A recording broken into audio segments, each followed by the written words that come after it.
Okay, so we have, oh, there's my girl back again. So our 10:30, what time is it? My 10:30 speaker. We had a little misunderstanding about the time. She can't make it right now, so she will be with us at 1:30. So that is Rhonda Swan. She is in a different time zone. She's typically out in Bali. I believe she's out in LA somewhere now. And so there's just a little bit of a confusion thing going on. So we'll have her on at 1:30. But for now, it'll be myself and Amanda. You get myself and Amanda. And yes, I could certainly do all kinds of speaking on my own, but why should I? Look at this beautiful girl. She just compliments me. And so anyway, so I just wanted to come out since, this is Goal Junkies. I love the way that Sifu compared the word junkie, and that's why I put junkie.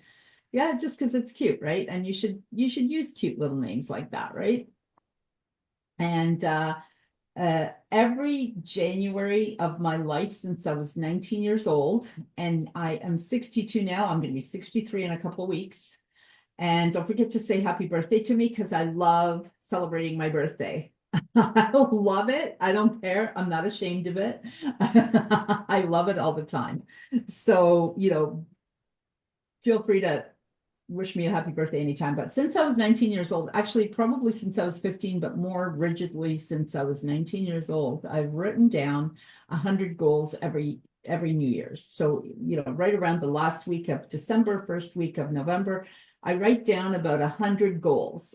Not about, it's always been 100. And then last year I wrote 111, and the year before that it was 121. So this year it's 100. And I have about a 92 to 95% fulfillment. So sometimes the goal is like one year, I distinctly remember this because people are like, well, what kind of things do you write down? Sometimes it's new businesses. Like every year for the last maybe 5 or 6 years, I've been doing like 3 new things. So either a new podcast, either a new, I don't know, whatever. This year there's a lot of news, so I don't even want to get into it because some of it hasn't been deciphered yet. But I really wanted a Vitamix. And so Vitamix here in Canada cost, at that time, it was about $850, maybe $850. It's an expensive blender, but it's a good quality blender. And I wanted one, and I just never got around to buying one. I always had, I had different ones. I don't want to mention their names, and they were good, but they weren't Vitamix. And I wanted a Vitamix. So I put Vitamix on my list, and I got it. And I got it like within 2 months. Like I think I found it somewhere on sale. I think I got it for like, I don't know, 500 and something, which is really good for Vitamix, and I still have it. And then I'm like a car, so it's like, oh, a condo. So anywhere from a condo to a trip to a Vitamix. Sometimes a purse, sometimes a coat, sometimes I don't know, a trip, obviously. Oh my gosh, I have so many trips. I've wanted to go to the Maldives for a very, very long time, and it's on my trip list this year, and I'm supposed to be going in October, and that's all I'm going to say. And so let's hear from you, Amanda, a little bit about your version of goals and how you handle that. Well, I always have a lot of goals as well, kind of like you. And sometimes I like to kind of revisit my goals and be like, okay, which ones did I do? Which ones that I didn't do? And then I typically look at the ones that I didn't do and I'm like, why didn't I do this goal? And sometimes I find, okay, I didn't have time. Maybe it didn't align with me. Maybe it was just like an in the moment thing. That I always kind of look at that. But I think over the year, what I've realized with goals is that as long as you have some, like you will get somewhere. But if you don't have goals, it's kind of like trying to get somewhere without a map. So I always think goals are something that people need to really think about. And I mean, I've been fortunate enough to have a good life coach like Robert and have support systems as well, like you and other people around. And it's all about being around people who are motivated, who do have goals, and you can have this support around you to make sure that you are getting to where you want to be. So that's one thing I've learned is that like your support system, when it comes to goals, that makes a big difference too. Absolutely. Support system. I think everything, everything boils down in my world, everything boils down to self-love as a foundation. That's why I like to speak on self-love, mostly also because I didn't have any growing up. I don't think I had any Yeah. self-love. Like, if you had to go on a percentage, maybe 10%, maybe, which is horrifying, and I don't want to say I'm at 100%. But I kind of feel like I am, you know what I mean? It's 100% that always just keeps getting better and better. I don't think it's, 80% and then no, I think I'm already in a really great space. Even if I wake up with maybe not the best day, it's never that bad. It's just not the best day. And maybe I've got something going through my head going, I'm not really sure if I want to do this. I don't know if this is really for me. I don't know if, and it's not, I don't know if I'm any good at this. It's just, I don't know if I want to do this, right? Because I think if you want to do it, you're going to be good at it. If you don't want to do it, you're probably not going to be that great at it. And if you're forcing yourself to do it and you really don't want to do it, you're probably going to suck at it. So don't force yourself to do things you don't want to. That's why I can't imagine, like, it's been such a long time since I've been an employee that I can't really imagine. I can't really imagine what people go through, like if you're, some people work at the same job for like 40, 50 years. I have friends that do that. And, a lot of them love their job. Like they just think it's amazing. A lot of them are like, but what are you going to do? You're supposed to go do it. And I'm like, what are you working for? Like once she kind of okay was with her job, and kind of, rose to the ranks. And then she retired finally, which was the best part because she got a good retirement. Us entrepreneurs, we kind of have to create our own retirement. That's why, investing is my favorite word.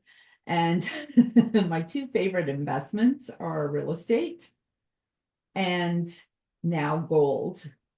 Because gold is like old money. It's like the oldest currency ever, and it's better than money. It's a better investment. If you had $2,500, I don't know, to 100 years ago, it's a lot different than if you had $2,500 worth of gold. That gold is at least, I can't even, I don't know, like it's got to be at least 100 times more. Like it's crazy. I went to a presentation, and we're going to have this presentation later, where you could buy a car. Actually, 2,500 actually came from that. $2,500 was a Mustang in, I don't know, whatever year that they were talking about, which I can't remember. I want to say maybe in the 60s. Hopefully Mustangs were around to the 60s and I'm not messing this up too much. And the same amount in gold. The same amount in gold today would be able to buy you two Mustangs, but that money would not, because it was like $2,500. And even if it went 100 times, that's not enough, right? I actually just looked at a Mustang recently, but anyways, that's besides the point. And I did actually drive a Mustang when I was a But I kid. feel like gold too, like it's the actual physical, it's a physical thing that you have and has value, whereas we're exchanging cash notes and it's not really real. It's a paper note, right? But gold never devalues because it's an actual physical thing. That's right. So that's what I like about it too. Like it's a good investment to get into. I can see why it's your favorite. It really is, that and real estate, because real estate goes up like phew, right? And I don't, I'm not like for Canadians, RSP, I'm not a big RSP. I'm not, nothing against RSP. I am not talking, if that's what you gravitate to. I worked in a bank for a short time and they gave me some, they give you some if they match what you have. So I have some very tiny, small amount because I only worked there for a bit. I'm glad I did. It was nice to have that. And I know that there's some really great investments you can do with money as well. I don't understand. I'm not a Bitcoin girl. It's not my thing. I'm not against it, but just not my thing. And I don't get the whole craze over Bitcoin, like, oh, hey, it's not money. Well, we have credit cards. That's not money either. That's plastic. So what's the difference? Anyways, and I don't want to sound old because I know there's a bunch of kids out there, young people who love Bitcoin. So go for it. May the force be with you. Like, it's okay. Do what you need to do. For me, gold and real estate. Real estate grows fast. You want to become, honestly, most successful, super duper hardcore millionaires, and in a lot of cases, billionaires, have become that with real estate because there's so many different ways of getting involved in real estate. You can always start super small and go, bigger, and that is a guaranteed thing. And if you're looking for guarantees, which is funny because my personality type doesn't really care too much about guarantees, but I like them when it comes to money. Yeah, gold and real estate. That's the way I go. So yeah, that's always in my goals. Gold and goals. What do you like, Amanda? What's your fave? I actually do, for me, over the last couple of years, a lot of my goals have been more focused around like my self-development and my publishing and career. I've had a lot of career goals and mostly self-development, but I find with goals, as you go through life and you're experiencing life, and that's always changing, your goals often change with your experiences of life because maybe something you were focused on 5 years ago, it may not even be relevant today. So I feel like a lot of my goals have been more towards self-development and career. And I find while you're in coaching as well, this coaching is mostly founded on setting goals and transforming your routines and habits. So um, even the people that I work with and experience every day, their goals, I find as they start achieving them, they get bigger and bigger and bigger. And so that's really awesome to watch. And it's one thing with goals is I feel like if your goals aren't scaring you a little bit, they're probably not big enough. So That's true. That's true. That's said a lot, and it's actually very, very true. And yeah, and I've got all kinds. I want a house in Arizona. I want a house here. House. And then I want to buy, no, I don't want to Vitamix because I already have one. But then I want, I don't know, then I want a trip here. I want a trip here. And then I want a week off. I want to do this. I want to make sure that I give myself some space. Last year was one of my hardest working years, and it didn't yield me any more because I worked harder. So this year I'm making sure I take care of myself, which is one of my goals all the time, because I, as well as many other entrepreneurs, will get carried away with my schedule. And I'll just, because I love my work, I love everything I do. I hesitate to call it work. But sometimes you have to just stay quiet. It doesn't matter how much I like it. It doesn't matter how much I love the party. I don't want to stay there for 3 days. Well, maybe, but probably not at this age. When I was younger, yeah, 3 day party, that'd be awesome. But it's got to come to an end, and something else has to start. Like there's got to be that balancing out mechanism too. So, oh yes, very good. I feel like though change often scares people a little bit, and then with goals comes change. So I find people get intimidated by the change, but they forget that goals require continual change and just accepting that as part of the journey too. That's the other Yeah. thing with goals. And change is scary. Like it's always scary. Yes, yes, it is, It but it's doesn't, not all bad. no. That's when you naturally grow. Yes, it can be confusing or feel different. So here's a message from Robert J. Moore. Hey, Robert. Thanks for writing in. I'm just going to read what you said. If you're feeling out of your element, that's when you're naturally growing. Yes, it can be confusing or feel different. and sometimes scary. It is what it is, and that's what is needed to grow, right? And you shouldn't stop growing, because I think when you stop growing, you kind of, I don't know, life kind of stops, right? Doesn't it? Like, I don't know. I think, Plateau. yeah, I don't know. Like, I don't, and I don't get it. Like, some of my friends are like, "Oh, I can't wait to retire," and I'm like, "To do what?" You know, to do what? What are you going to do?